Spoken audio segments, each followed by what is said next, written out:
Hello everyone, welcome back to Amit Education. So this is the chapter 4 for CBSE class 12th physics, that is moving charges and magnetism. So this is the formula sheet for this chapter.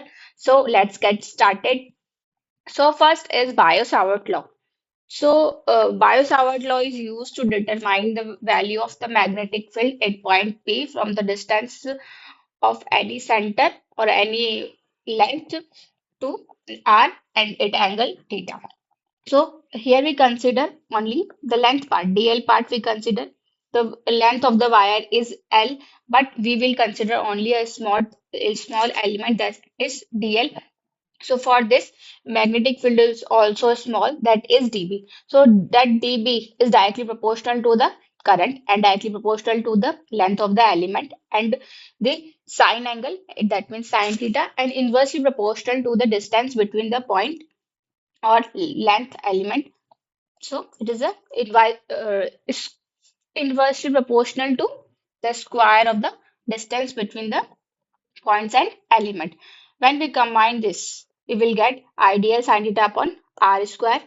When we remove the proportionality sign, we will get a constant, that is k. Value of k is mu naught upon 4 pi, and in value 10 power minus 7 Tesla, meter, and ampere inverse. So basically, magnetic field is a vector quantity. When we denote it is in a vector form, it will look like this. dB vector equal to mu naught upon 4 pi dl vector cross r vector upon r cube. और इसकी direction क्या होगी? The direction is the according to the right hand screw rule. When we move our finger in the direction of the magnetic field, we will get the direction of the current. Okay. So SI unit of magnetic field is Tesla. Here we will represent it by capital T. Next is magnetic field due to a straight current carrying conductor. So this is a straight wire and current is passing through like this. So we have to find out the magnetic field at point P. From the center, it is placed at a distance A. So value of B equal to mu naught I upon 4 pi A, and sine phi 1 plus sine phi 2. Phi 1 and phi 2 are these angles from which we are taking the point. Then next is magnetic field due to an infinitely long straight conductor. Okay, this is the only straight conductor, straight current carrying conductor, but it is an infinitely long straight conductor. That means the bar of the length is infinite. So value of B equal to mu naught I upon 2 pi A. Next is magnetic field at the center of the circular current loop. This is the loop and current are moving like this. That means current is moving in clockwise direction. So value of B equal to mu naught I upon 2R. Okay. At axial point, this value of magnetic field B equal to mu naught I upon 2R is at the center of the loop, and this is on the axial point. B equal to mu naught I upon mu naught I into a square upon 2 R square plus a square power 3 by 2, और mu naught की value हमें पता ही है. mu naught equal to 4 pi into 10 power minus 7 Tesla meter into ampere inverse. Next is Ampere's circuital law. So हम इसे कैसे find out करते हैं? The line integral of the magnetic field B vector around the closed loop is या closed path is equal to mu naught times the total current I threading the closed path. So जो क्या है, ये मतलब हम जब भी किसकी बात कर रहे हैं, हम क्लोज्ड पाथ की बात कर रहे हैं, तो उसके अंदर जो हमारा क्या होगा, लाइन इंटीग्रल होगा किसका? मैग्नेटिक फील्ड का. That is equal to the mu naught times of the current. Next is magnetic field of a straight solenoid. Straight solenoid में निकालेंगे तो at a point well inside the solenoid, solenoid के अंदर होगा B equal to mu naught n I, and either end of the solenoid, solenoid के किसी भी and पर निकाले तो एंड पर क्या हो जाएगा, उसका एग्जैक्टली क्या हो जाएगा, हाफ हो जाएगा. तो B at end equal to half of mu naught n I. Next is force. कि जब भी कोई चार्ज है वो क्या करेगा, कहीं पहले हमने इलेक्ट्रिक फील्ड के बारे में पढ़ा था, इलेक्ट्रिक फील्ड में रखते हैं तो वो क्या करेगा, एक फोर्स फील करेगा. सेम हम उसे कहाँ रखेंगे, अब मैग्नेटिक फील्ड के अंदर रखेंगे तो वो भी क्या करेगा, वो एक फोर्स को फील करेगा. So value of this force is F equal to q v B sine theta. इसको हम वेक्टर फॉर्म में लिखेंगे तो F vector equal to q v vector cross B vector. V क्या है यहाँ पर वेलोसिटी है, क्योंकि जब भी वो फोर्स फील करेगा तो क्या करेगा, वो मूव करना स्टार्ट कर देगा। Next is Lawrence force.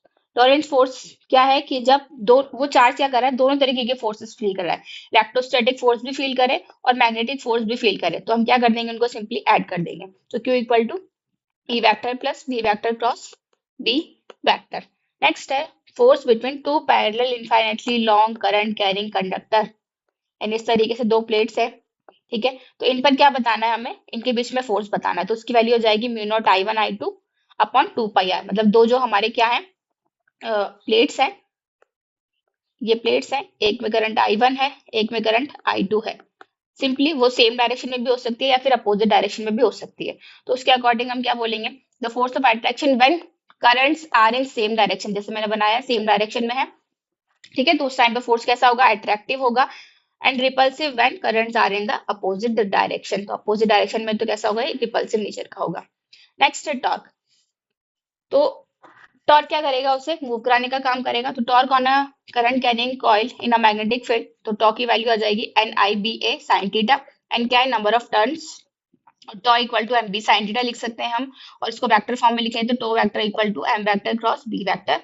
और टॉ मैक्सिमम कब होगा, ये NIBA हो जाएगा at theta equal to 90, theta equal to 90 पर क्या हो जाएगा, मैक्सिमम हो जाएगा, और थीटा इक्वल टू 0 पर ये क्या हो जाएगा, 0 हो जाएगा, यानी मिनिमम हो जाएगा। नेक्स्ट है लास्ट हमारा टॉपिक, मूविंग गैल्वेनोमीटर। अब ये एक डिवाइस है, क्या काम करने, ये क्या करता है, करंट को डिटेक्ट करने के काम देता है। It is device use to detect current in a circuit, किसी सर्किट के अंदर करंट है या नहीं है, उसको डिटेक्ट करने का काम कौन कर रहा है, मूविंग गैल्वेनोमीटर कर रहा है। It is based on the principal that a current carrying coil place in a magnetic field experiences a torque, बिल्कुल एक हमने उसे इसमें रखा, मैग्नेटिक फील्ड के अंदर क्या करेगी, एक फोर्स को एक्सपीरियंस करेगी, that is torque, the magnitude of which depend on the strength of the current, बिल्कुल करंट के ऊपर डिपेंड करेगा, क्योंकि मैग्नेटिक फील्ड किसकी वजह से जनरेट हो रहा है, due to the current. So it consist of a coil of a wire of area A and n turns, उसके अंदर n टर्न्स होंगे and current to be measured, उसके थ्रू हम क्या कर सकते हैं, करंट को मेजर कर सकते हैं। तो किसके थ्रू करते हैं, ये है रिस्टोरिंग टॉर्क होगा और डिफ्लेक्टिंग टॉर्क, यानी हमने कितना रिस्टोर किया और ये कितना उसको डिफ्लेक्ट कर रहा है, यानी कितना मूव कर पा रहा है। तो एक के अल्फा इक्वल टू NIBA, यहाँ से हम अल्फा की वैल्यू निकालेंगे तो NBA अपॉन K इंटू आई। अब यहाँ से हम I, अगर हमें अल्फा की वैल्यू गिवन है तो हम क्या कर सकते हैं, यहाँ से I की वैल्यू को फाइंड आउट कर सकते हैं। तो deflection of coil is directly proportional to the current in the coil, यानी जितना ज्यादा करंट होगा उतना ही ज्यादा क्या होगा, उसमें डिफ्लेक्शन होगा। So a moving coil galvanometer can be converted into ammeter, इसको हम ammeter में भी कन्वर्ट कर सकते हैं, क्योंकि हम यहाँ क्या कर रहे हैं, करंट को मेजर करने का काम कर रहे हैं। So by introducing a shunt resistance, यानी हम क्या करते हैं, एक रेजिस्टेंस RS जो है एक स्मॉल वैल्यू का उसके पैरेलल में लगा रहे हैं, तब ये जो मूविंग कॉइल गैल्वेनोमीटर है वो हमारा किस में कन्वर्ट हो जाएगा, अमीटर में। और इसको हम वोल्ट मीटर में भी कन्वर्ट कर सकते हैं, कब करेंगे, बाय इंट्रोड्यूसिंग रेजिस्टेंस। अब रेजिस्टेंस को कहाँ इंट्रोड्यूस करेंगे, लार्ज वैल्यू इन सीरीज। अब मीटर में कैसे किया, जब हमने क्या किया, एक शंट रेजिस्टेंस को क्या किया, एक स्मॉल वैल्यू को पैरेलल में लगाया। मीटर के लिए मीटर के लिए हमने लगाया स्मॉल वैल्यू रेजिस्टेंस